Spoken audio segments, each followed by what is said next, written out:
सुप्रभात। मेरा नाम शुभम बिष्ट है। मैं विक्रमशिला आईएएस कोचिंग इंस्टीट्यूट 14 बीघा ऋषिकेश का छात्र हूँ और मैं आपके सामने आज उत्तराखंड के इतिहास के बारे में कुछ बोलना चाहूँगा, मतलब बताना चाहूँगा उत्तराखंड का इतिहास। जैसे कि आप लोग जानते हैं कि उत्तराखंड का जो इतिहास है बहुत ही गौरवपूर्ण है और आदिकाल से ही यह भूमि देवताओं के, तपस्वियों की और धार्मिक पर्यटक के क्षेत्र रही है। मतलब आकर्षण का मतलब क्षेत्र रही है। और उत्तराखंड के इतिहास मतलब इतिहास लेखन और स्रोतों के आधार पर, ये साक्ष्यों के आधार पर उत्तराखंड के इतिहास को 3 भागों में वो किया गया है। मतलब कालों में विभाजित किया गया है। पहला है ऐतिहासिक और तीसरा है ऐतिहासिक। तो प्राग ऐतिहासिक में है। सबसे पहले बताना चाहूंगा कि मैं अ, अ, प्राच, प्राचीन मानव के रहन सहन तथा उसके उपयोग में लाने वाले सामग्री या उपकरण के प्रगति क्रम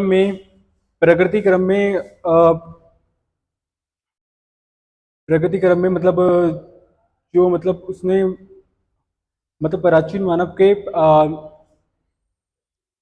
रहन सहन और उपयोग में लाने वाले वस्तुओं के प्रगति क्रम में प्रागैतिहासिक काल को 3 भागों में मतलब निम्न, उच्च तथा महा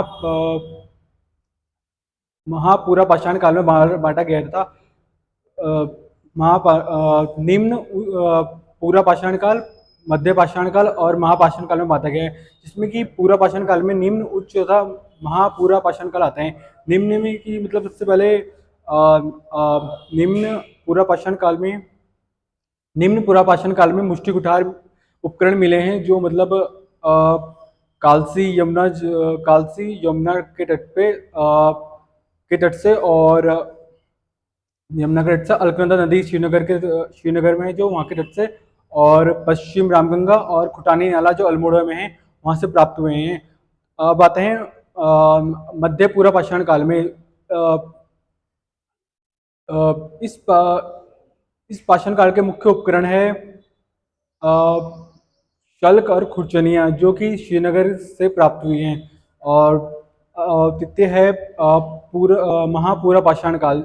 अ, इस काल के मुख्य उपकरण है अ,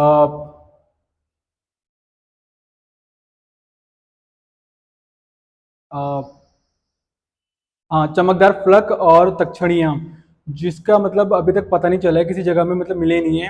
अब पाषाण काल के बाद आते हैं मध्य पाषाण काल में। मध्य पाषाण काल में मतलब प्राचीन मानव था ना, वो शैलाश्रों तथा गुफाओं में रहना ज़्यादा पसंद करता था। तो जो मतलब doctor doctor MP Joshi ji है, उन्होंने अल्मोड़ा से 15 किलोमीटर दूर सुयाल नदी की तट पे सबसे पहले मतलब लाखू डियार या गुफा की खोज की है। 1968 में की है खोज। जहाँ उन्हें मतलब दो मानव समूह मिले हैं, जो मतलब नृत्य करते हुए मिलेंगे, या तो दो मिले हैं या एक मानव समूह नृत्य करते हुए मिले हैं, तथा कुछ पक्षी मिले हैं और मतलब पक्षियों के चित्र मिले हैं और शिकार करते हुए मानव मिले हैं। और इसमें क्या बोलते हैं, लाल, गुलाबी और गेरू रंग के मिले गए हैं। और इसके बाद आते हैं अल्मोड़ा से कुछ ही दूरी पे मतलब कुछ ही दूरी पे डॉक्टर यशोधर मठवाल जी ने 1985 में फड़का नोली शैलाश्रय तथा पेटशा शैलाश्रय की खोज की है, 1990 में की है। और इसके बाद आते हैं अल्मोड़ा में दीना पानी, जो मतलब जहाँ लुवे थाप की शैलाश्रय मिले हैं, जो मतलब लाल रंग के हैं। और उसके बाद चमोली जिले के आप आते हैं अलकनंदा नदी के मतलब मुगरी गांव है, वहाँ अलकनंदा के नदी के किनारे कोई मतलब एक वो मिले हैं, ला गुरख्या उड्यार गुफाएं मिली हैं, जो मतलब लाल और गुलाबी रंग के हैं। और किमनी गांव जो चमोली में ही है, वहाँ भी क्या बोलते हैं, कुछ वो मिले हैं, प्राचीन पुरातात्विक तत्व मिले हैं। उसके बाद आते हैं उत्तरकाशी, तो यमुना घाटी में पुरोला में शंख लिपि का एक उत्कीर्ण मिला, जो काले रंग में उत्कीर्ण है, जिसकी मतलब आयु 2100 to 1900 एडी मानी गई है। उसके बाद आते हैं हम महापाषाण काल। महापाषाण काल में आते हैं, जिसके जो मतलब प्रमुख साक्ष्य हैं वो है मृदभांड और सवाधान, दीर्घाश्म और ओखलियाम। तो ये सब मिले हैं अल्मोड़ा में। नौगांव, नौगांव, अ, मुनिया की ढाई, ये अल्मोड़ा में है। और देवीधुरा चंपावत, और पश्चिम नयार की घाटी गोपेश्वर, और पश्चिम नयार घाटी, अब पश्चिम रामगंगा घाटी से प्राप्त हुए हैं। मतलब कुछ ओखलियां हैं जो मतलब 73 ओखलियां कहाँ से मिली? हाँ, पश्चिमी रामगंगा से मिली हैं, जिसकी खोज डॉक्टर यशोधर मटपाल जी ने की है। विश्वधर ही है, हाँ, विश्वधर मटपाल जी ने की है। और भारत सरकार, केंद्र सरकार द्वारा इस क्षेत्र को संरक्षित क्षेत्र घोषित कर दिया गया है 2023 में। इसके बाद जो मतलब देवीधुरा, देवीधुरा की जो ओखलियां मिली, मतलब कप मार्क्स मिले हैं, उनकी खोज डॉक्टर एमपी जोशी जी ने की है। तथा जो मतलब अ, अ, गोपेश्वर नयार घाटी वाली है, उनकी खोज यशवंत यशवंत डॉक्टर यशवंत जी ने की है। इसके बाद आते हैं हम धातुकालीन युग में। धातुकालीन युग में मतलब पिथौरागढ़ के बनकोट से आपको 8 ताम्र आकृतियां मिली है, मतलब मानव आकृतियां मिली हैं। और 5 ताम्र मानव आकृतियां जो पिथौरागढ़ में ही हैं, नैनी पाताल से मिली है। और कुछ अल्मोड़ा से मिली हैं, मतलब मानव आकृतियां। और कुछ आपके हरिद्वार के भादराबाद से ताम्र उपकरण मिले हैं। इसके बाद जो मतलब चमोली के मलारी गांव है, वहाँ पर गढ़वाल यूनिवर्सिटी के मतलब शोधार्थियों ने मतलब कुछ मतलब वो किया है वहाँ, पुरातात्विक खोज की, मतलब रिसर्च के लिए गए थे। मतलब वहाँ उनको एक वृक्ष कंकाल और एक मानव कंकाल, जिसमें मतलब स्वर्ण मुखौटा था, और कुछ ताम्र उपकरण मिले हैं। और साथ ही हत्थे युक्त मृद भांड मिले हैं, मतलब जो उन्होंने करी है, गढ़वाल यूनिवर्सिटी के शोधार्थियों ने करी है। और जो मतलब प्राचीन मानव था ना, पाषाण काल का, उसे ना मतलब गुफाओं में रहना और चित्र बनाना बहुत अच्छा लगता था। और वो शिकार करता था और कंदमूल फल का संग्रहण करता था, जिससे वो अपना मतलब उदर पूर्ति करता था। ये होता है। इसके बाद आते हैं हम आद्य ऐतिहासिक काल में। आद्य ऐतिहासिक काल में मतलब, क्योंकि पूरा तात्विक तत्व से हमें मतलब पता नहीं चलता, क्योंकि इसमें मिले नहीं है। इसका पता हमें धार्मिक ग्रंथों से चलता है, इसलिए इस काल को पुराना पुराण पुराण पुराणिक काल भी कहते हैं, पौराणिक काल भी कहते हैं इस काल को, आद्य ऐतिहासिक काल को। और आद्य ऐतिहासिक काल में मतलब जो उत्तराखंड का गढ़वाल क्षेत्र है, इसको मतलब वैदिक काल में हेमवंत, मनुष्य की भूमि और देवभूमि कहा गया है। और महाभारत रामायण और महाभारत रामायण और बहुत ही पुराने मतलब पूर्ण क्षेत्र, पवित्र क्षेत्र और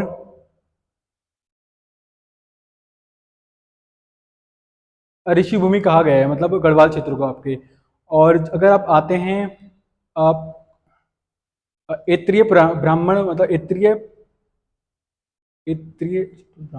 ब्राह्मण में आते हैं, तो आपको जो मतलब इस स्थान को, गढ़वाल स्थान को उत्तर कुरु का मतलब क्षेत्र कहा गया, मतलब उत्तर कुरु कहा गया क्षेत्र को, क्योंकि उत्तर कुरु यहाँ निवास करते थे।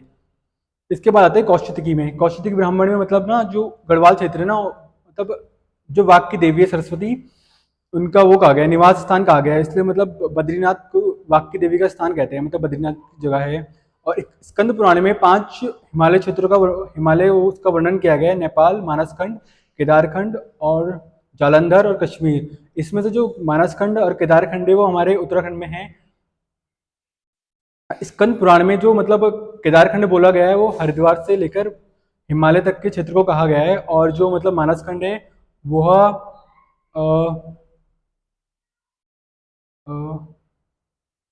मतलब कालागरी और तौंस नदी तक कहा गया है, मतलब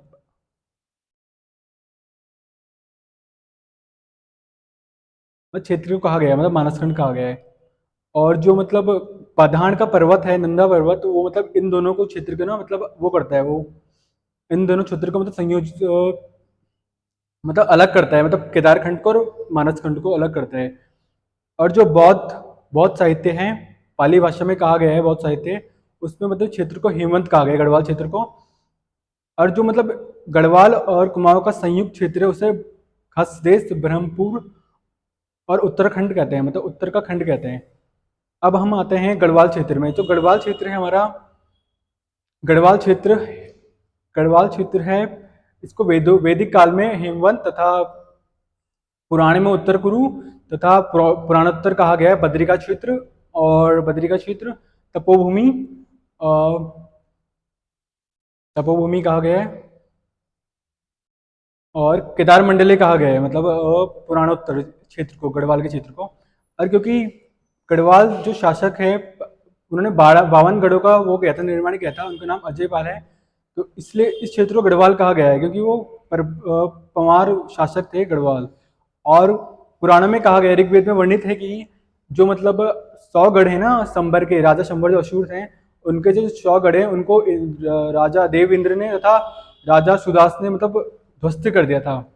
और ऋग्वेद में ये भी वर्णित है, प्रलय के समय, क्या बोलते हैं, प्रलय के समय ना, जब प्रलय आई थी, तो मतलब जो सप्त ऋषि है ना, पाणा ग्राम में उन्होंने निवास किया था, यहीं से स्टार्ट किया था, मतलब दोबारा निर्माण करना, मतलब प्रलय के बाद यहीं से स्टार्ट किया था। तो ऋषि थे अंगीरा, मरीच, अगस्त्य, भृगु आदि ऋषियों ने, मतलब मनु आदि ऋषियों ने यहीं से मतलब स्टार्ट किया था मानव जाति का दोबारा, मतलब जब प्रलय आ गई थी। उसके बाद क्या बोलते हैं, ऋग्वेद में यह भी वर्णित है कि मतलब जो ब्रह्मा जी की मानस पुत्र हैं, पुलस्त्य, अत्रि और आदि ही निवास करते थे, मतलब गढ़वाल वाले क्षेत्र में निवास करते थे।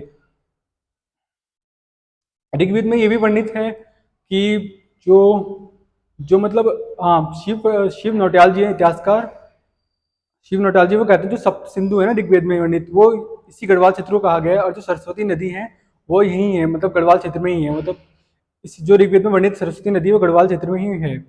और जो मतलब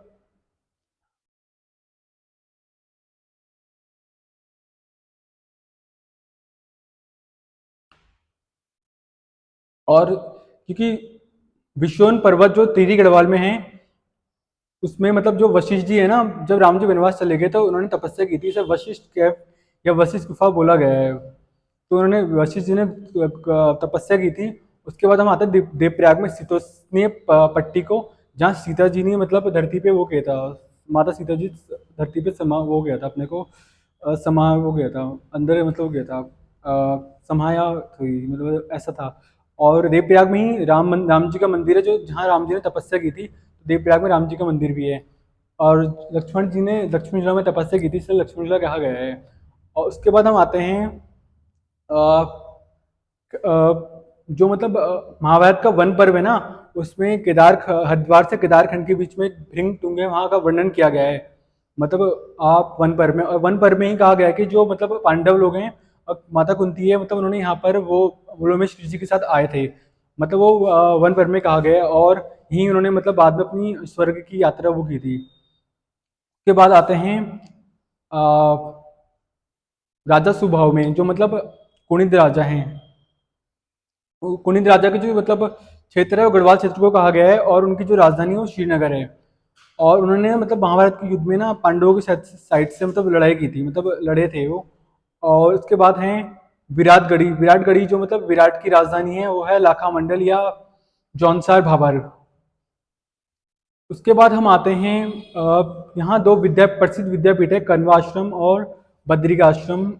दो प्रसिद्ध विद्यापीठ हैं, जहाँ मतलब कण्व आश्रम इसलिए फेमस है क्योंकि वो शकुंतला राजा दुष्यंत के मतलब प्रेम प्रसंग यहीं पर वो हुआ था। और जो मतलब भरत, मतलब राजा भरत है, सम्राट भरत है, मतलब उनका जन्म यहीं हुआ था कण्व आश्रम में, इसलिए हमारे देश का नाम भारत पड़ा है यहाँ से, भरत राजा से पड़ा है।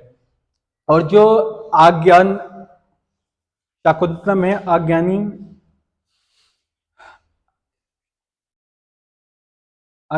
शाकुंतला में मतलब जो कालिदास जी की उन्होंने मतलब यहीं लिखी है, मतलब कण्वाश्रम में लिखी है, जो मालिनी नदी के तट पे है, जिसे आज चौका घाट कहते हैं,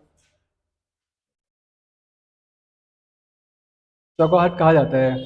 इसके बाद हम आते हैं कुमाऊं मंडल में, मतलब कुमाऊं क्षेत्र में, क्योंकि चंपावत के पास, चंपावत की पूर्व नदी है, वहाँ एक कांटेश्वर पर्वत या कांडादेव पर्वत है, जहाँ मतलब भगवान विष्णु ने जी, हाँ कांटेश्वर पर्वत है, वहाँ भगवान विष्णु जी ने मतलब अपना कुर्म अवतार लिया था, और इसीलिए इसे मतलब कुर्म, संस्कृत में कुर्मांचल तथा मतलब प्राकृतिक भाषा में कुमई, और जो सामान्य हिंदी भाषा में कुमाऊं कहते हैं।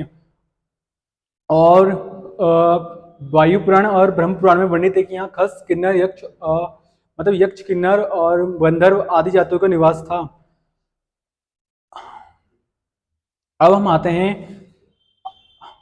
आप ऐतिहासिक उसमें, मतलब ऐतिहासिक काल में, ऐतिहासिक काल में मतलब आपको जो मतलब लेख मिलते हैं वो है साक्ष्य है, लेख है, जो लेख मतलब सबसे पहले है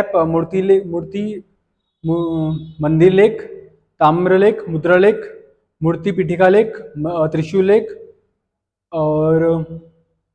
और ईंट पर लेख, और मतलब शिला लेख, और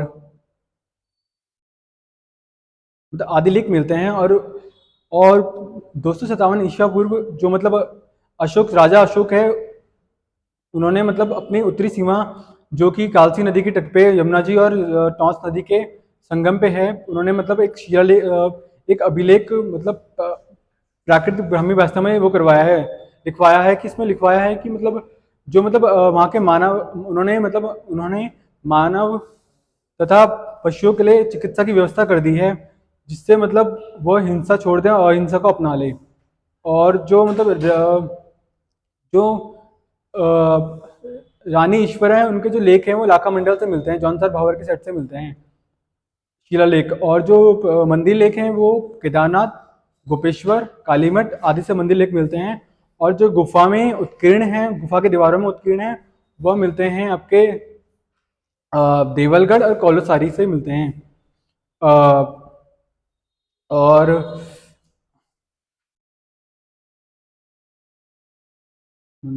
वाले को मंदिर लेख हो गए। और जो ताम्रलेख हैं, ताम्रलेख आपको कुषाण कालीन, वो आपको मुनिगी रेती और सुमाड़ी से मिलते हैं। और जो मुद्रा लेख हैं, नहीं मुद्रा लेख कुषाण कालीन, जो मुद्रा लेख हैं वो आपको मुनिगी रेती और सुमाड़ी से मिलते हैं। और जो ताम्र लेख हैं आपको डांडे, चंपावत और बैजनाथ से मिलते हैं। और जो ईंट पे लेख है वो आपको नैनीताल और बाड़वाला से मिलते हैं, जो से मिलते हैं। अब हम आते हैं हम्म, अब हम आते हैं कुणित शासक। जो मतलब जो कुणित शासक है वो मतलब उत्तराखंड गढ़वाल क्षेत्र के मतलब प्रथम और राजनीतिक शक्ति में सबसे मतलब पहले माने जाते हैं, कि जिन्होंने मतलब राज किया है, मतलब कुणित शासकों ने। और जो कुणित शासक है उनकी जो मतलब वो बताई जाती है, 6वीं ईसा एडी से 3rd एडी तक इनका मतलब शासन माना जाता है। तो कुणित शासन का मतलब जो डॉक्टर राय चौधरी है वो बताते हैं कि जो, क्योंकि अशोक ने अपना मतलब जो उत्तरी सीमा पर जो अधिकार है वो मतलब अब अपना भी अभिलेख लिखवाया है उत्तरी सीमा में, टॉन्स नदी के तट पे, टॉन्स और यमुना जी के संगम पे। तो इससे ये पता लगता है कि अशोक ने मतलब अपना जो राज्य है वो वहां तक विस्तार कर लिया था, यमुना और टॉन्स की नदी पे। मगर जो पूर्ववत कुणित हैं उनका राज्य सिर्फ पहाड़ी क्षेत्र तक रह गया था। और जो कुणित में सबसे शक्तिशाली शासक है उसका नाम उनका नाम है अमोघ मूर्ति। जो अमोघ मूर्ति है, जिन्होंने मतलब जिनकी जो सीमा थी, मतलब उनके जो वो मिले हैं, अब उनकी जो मुद्राएं मिली हैं वो आपको, जो उनकी जो सीमा है वो ब्यास से लेके अलकनंदा तथा पश्चिम में ब्यास से लेके अलकनंदा, और दक्षिण में सुनेत से लेके मतलब सुनेत लुधियाना से लेके बेहद सहारनपुर तक है। और जो अमोघ मूर्ति है, मतलब जो उन्होंने सिक्के मतलब वो करवाए हैं, उसमें मतलब फ्रंट में मतलब देवी और मृग का मतलब वो मिलता है, मतलब एक छवि मिलती है। अब आते हैं आ- आपको मतलब आठ मुद्राएं ना अल्मोड़ा से मिलती है, मतलब कुणित क्षेत्रों की, कुणितों की। और ना और प्रथम ईसा पूर्व अमोघ मूर्ति की मृत्यु के बाद यहाँ शकों ने मतलब शासन किया। और जो शकों का शासन का पता चलता है वो आपको पता चलता है सूर्य मूर्ति तथा वहाँ के मंदिरों और शक संवंत से पता चलता है। और जो सबसे मेन है, प्रसिद्ध है, अल्मोड़ा के कोसी नदी के पे स्थित कटारमल का मंदिर, सूर्य मंदिर कटारमल का। और जो कुणित के बाद जो शकों के बाद जो शासन करते हैं वो कुषाण, शकों को कुषाण शासन करते हैं, जिनका जो मतलब शासन करते हैं गोविशान, काशीपुर, मोरध्वज और आदि जगहों पे उनको शासन रहता है। कुषाणों के बाद कुछ और जो मतलब शासन करते हैं, उनका मतलब जो शासन करते हैं वो है लाखामंडल और गोविशाण में करते हैं। और जो मतलब कुणित के जो समकालीन है, मतलब वो है योद्धे, जो उन्होंने मतलब कुणित को कुचलने की मतलब पूरी वो की थी, मतलब कुचलने में पूरी सहायता की थी। और अब हम आते हैं,